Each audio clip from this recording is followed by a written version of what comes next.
What?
What is up, guys? It's been a hot minute or two.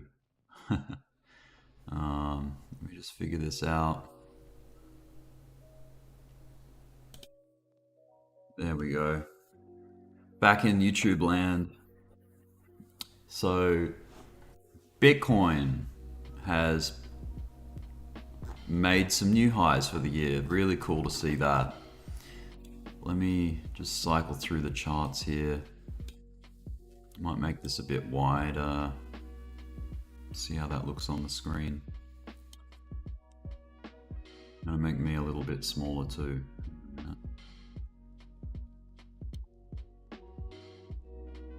There we go. It's a bit better. I've got all this blank space down the bottom, down here. Big black band, because I used to have like some scrolling graphics down there about the market, but I thought it's a bit distracting, or it's too busy. Screen's too busy. I think I like the more basic layout.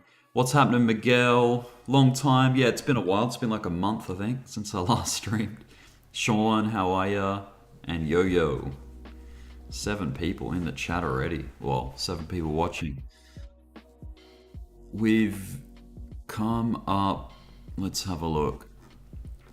I just wanted to get like a time comparison to begin with, because what I want to do is compare this high here with this pullback low right here.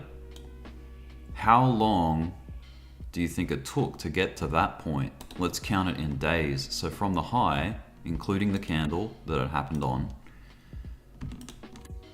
right down to the low, which was like there, that's 62 days. 62 days to go down. 62 days to go down.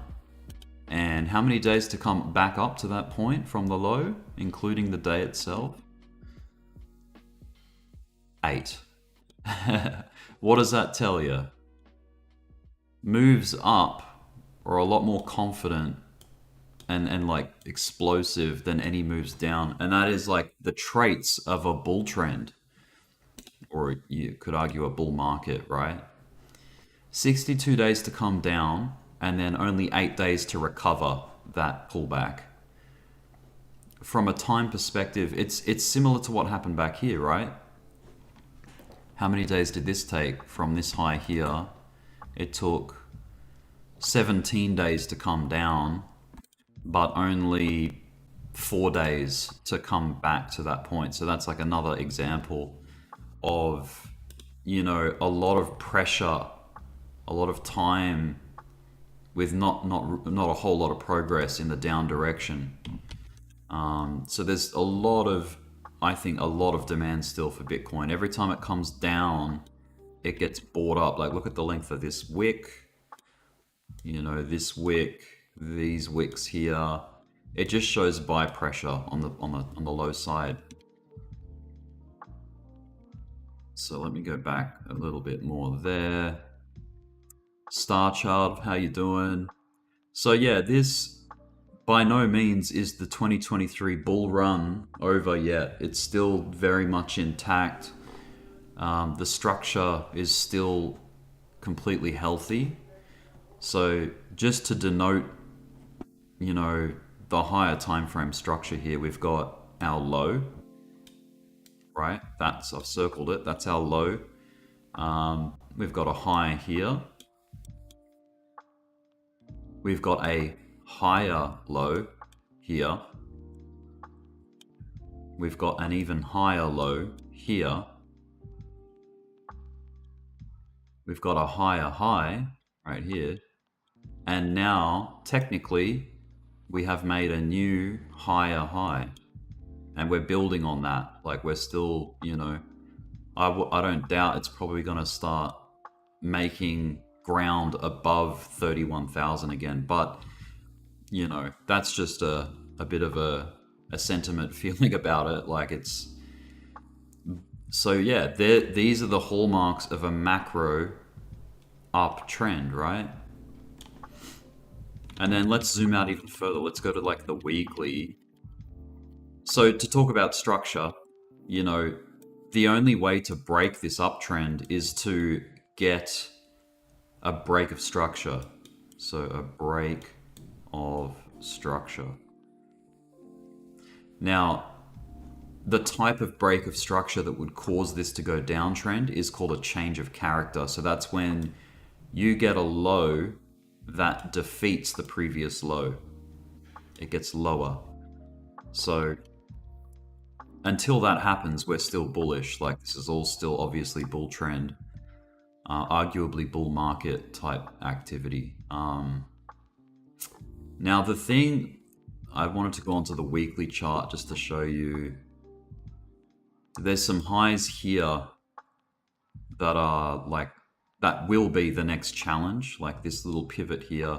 You can't really see it on the weekly, but it's these wicks. So if I go to the daily, you can really see the highs that I'm talking about just over here, right there. So if I get just a horizontal mark to depict that high, that's what we're dealing with. 32,400 basically.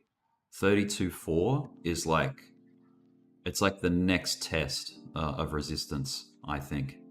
So just as this, like from a smaller time frame, was our existing high that we had to defeat. Now you could argue that this was like a swing failure pattern, like because we're currently back below it, and you know, this push above was basically just like a bit of a trap, you know, like a bull trap. No doubt there's some people that went long above 31 expecting a huge explosion up, but not just yet. I think we still have, we're going into the weekend now, so the Saturday candle is about to start. I think we've got 40 minutes left until that starts. And generally speaking, Bitcoin goes quiet on Saturday, your Saturday and your Sunday candle. So that's when altcoins tend to run or do. I mean, there have been anyway. Like, look at Pogai, whatever you want to call it. That's up 35% for the Friday candle. That's really cool. And that's been doing really well. That's been very volatile, so very like tradable. Like if you're, you know, using the right leverage, not too high leverage because you probably get shook out, but that's been a good altcoin for scalping. But yeah, a lot of these like new meme coins that have come out on MEXC, have been good for scalping just because of the volatility. But anyway, now as far as like sort of forecasting where I think we're going to go, obviously the uptrend is intact. We've just sort of talked about that. Now, if I get my oscillators, actually, let's do the moving averages. Where's that one? That is this one. And this is a daily moving average kind of analysis. And let me turn off the EMAs to begin with. So we'll just go with the bare bones moving averages, nice and easy on the daily chart. Let me hide the drawings just so we can really focus on the moving averages.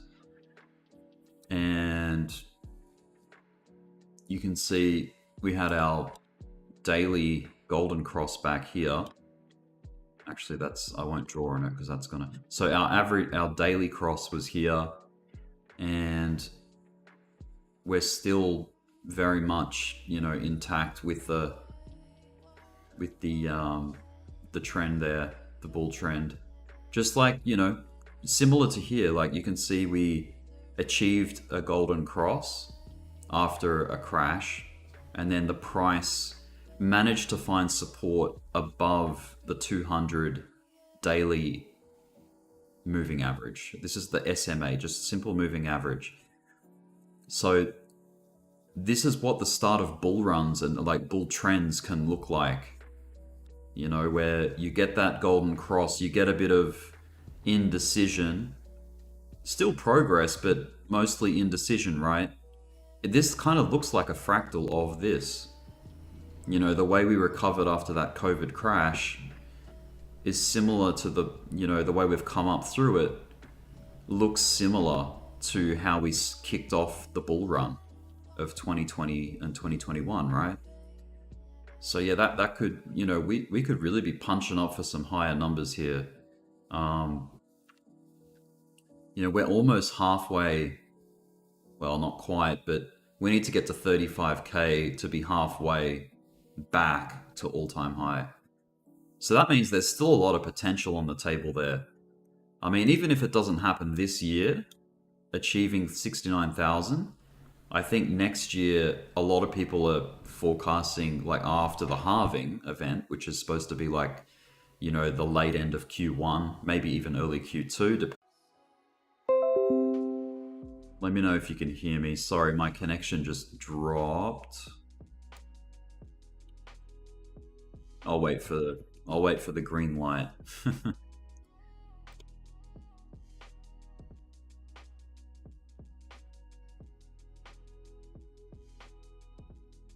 Let me know when. So I'll just wait until I get a. Yeah, I'm good. Okay, cool. Sorry about that. Bit of a drop in the connection. So looking at this, yeah, look. You kind of have to turn logarithmic on to get a better sense of it. But yeah, this has the hallmarks, the same kind of touches and distinction as the recovery off the COVID crash. You could argue it almost, this was actually more of an explosive move, this one, coming out of the 2018 bear market into the 2019 recovery. So this, when you do get explosive moves up like this that don't even come and back test the 50 EMA, or sorry, the 50 moving average on the daily, that's very unsustained. That's an unsustained move because it's a parabolic move. It's a parabola. Whereas this one, the benefit of this one is we have come back down to test the 200 daily moving average. So there's a lot more, I guess you could say, support below us. Like we've had more time to establish support. The stock market, although it has come up really nicely, like the S&P 500 here, let me go to the daily. It hasn't quite,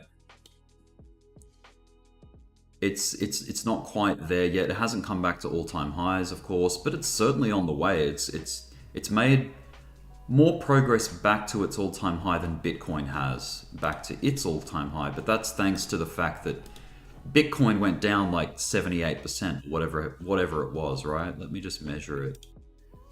Bitcoin came down, yeah, just under 78%, 77.4 or something like that. Whereas the stock market, the S&P 500, comparatively, it only fell 27%. So you can see, like, it's a very different scenario between the two. So obviously crypto's more volatile. You're going to have heavier crashes and faster like moves to recover back up. So, coming off the low, just to give you a comparison, we've already come up 100% off the low, whereas the S&P off the low, it won't be 100, it'll be something like, yeah, 27% back off the low. So for the S&P to get back to its high off the low, it needed to go 37, 38. Whereas Bitcoin, if you're going back to all-time highs off the low, that's like probably like, yeah, look at that.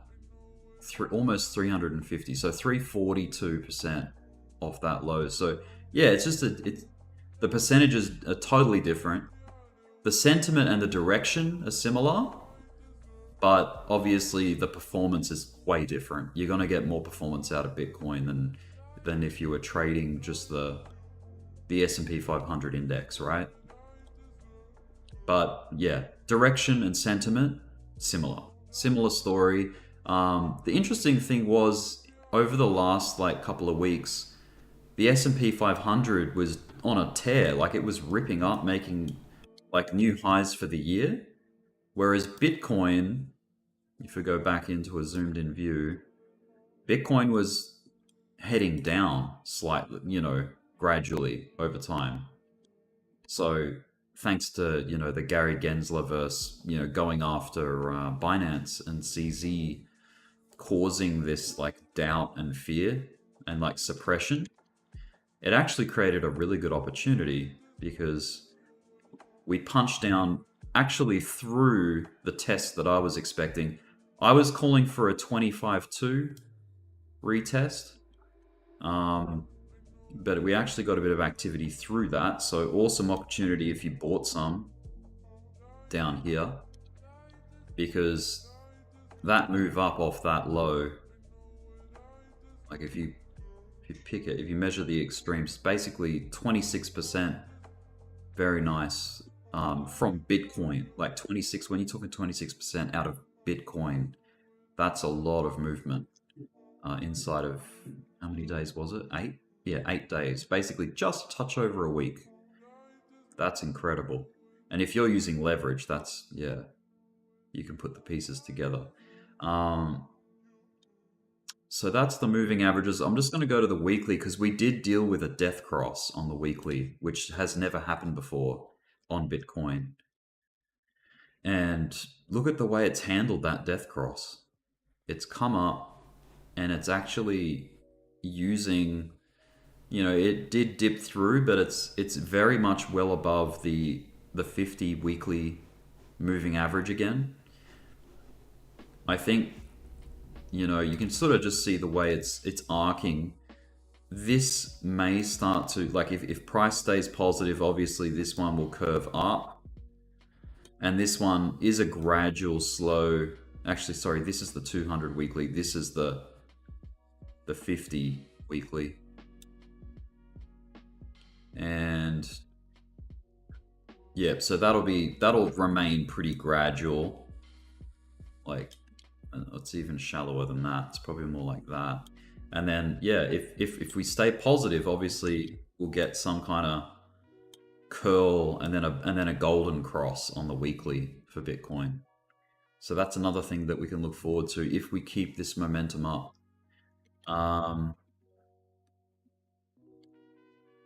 Just gonna switch back here. Now, so that's the moving averages. Let's go to the oscillators, because I want to check them too.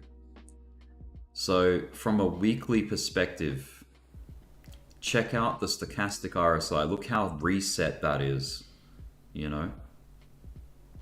This is poised to move up. Like if you just look at the behavior of when you get an RSI cross, like stochastic cross on the oversold side, so the low side, you can see the potential there for what can happen when you get a cross on that low.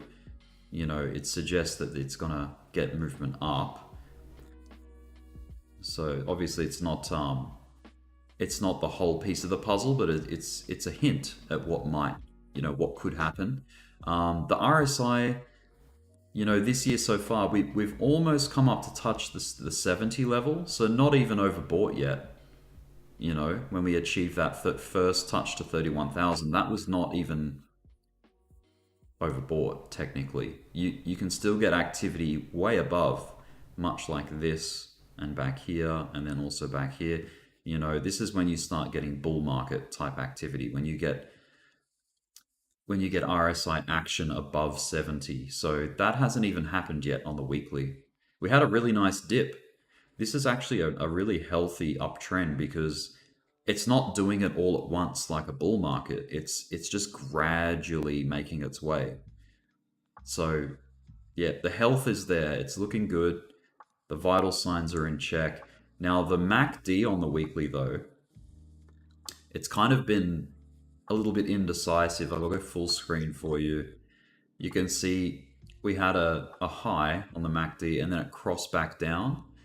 So, and now it's trying to cross back up again. So it's like, it's hard to say what's going on with that. Like it's just this little brief blip in the road, just much like we had sort of like a green blip in the road back here, which was this high here, which was actually, all part of the downtrend anyway, right?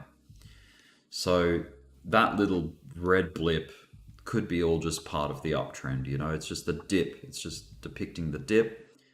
And then, yeah, it by no means does that spell the end or anything like that. This is just getting started, I think. But we will see. Like, I could be completely wrong about that. Like, it obviously, anyone can be wrong. But if you want to know, like, the sentiment and, the technical indication of where we're going, everything he's reading here, like there's more upside, like there's potential for more upside, which is great. From a monthly perspective, stochastic still has room to move from a monthly perspective. RSI definitely is still just dancing around neutral, so it's not oversold or overbought, it's just neutral. So that's good. There's potential for upside there. Now the monthly MACD is just about to do a cross, a bullish cross on the low side. So what does that say? Like that's incredible. That's good. That's excellent. That could be, the start of something crossing up and us getting a new ramp on the histogram like this, right? It does kind of look like the dawning of a new bull run. I mean, from a monthly perspective, so that's awesome. Now back down to daily oscillations. Like everything's pretty hot as you'd expect, like as far as the stochastic goes, because I feel like the stochastic RSI, that's going to be your most sensitive oscillator. That's going to reflect things a lot sooner than what the RSI and the MACD do. However, like, yeah, I don't know, like, I think stochastics, they can give false signals because of that, because they're so sensitive. So you have to sort of like take it with not a grain of salt, but it's just understand it for what it is. Stochastics is an extremely sensitive tool, whereas the RSI and the MACD aren't as reactive as that. So it's kind of like if you're in your car and you're driving in a manual, right? And you've got your speedometer and then your tachometer. So your like a stochastic to me is kind of like a tachometer. It's very sensitive. It's going to be like moving a lot rapidly depending on what you're doing with the gas pedal. And then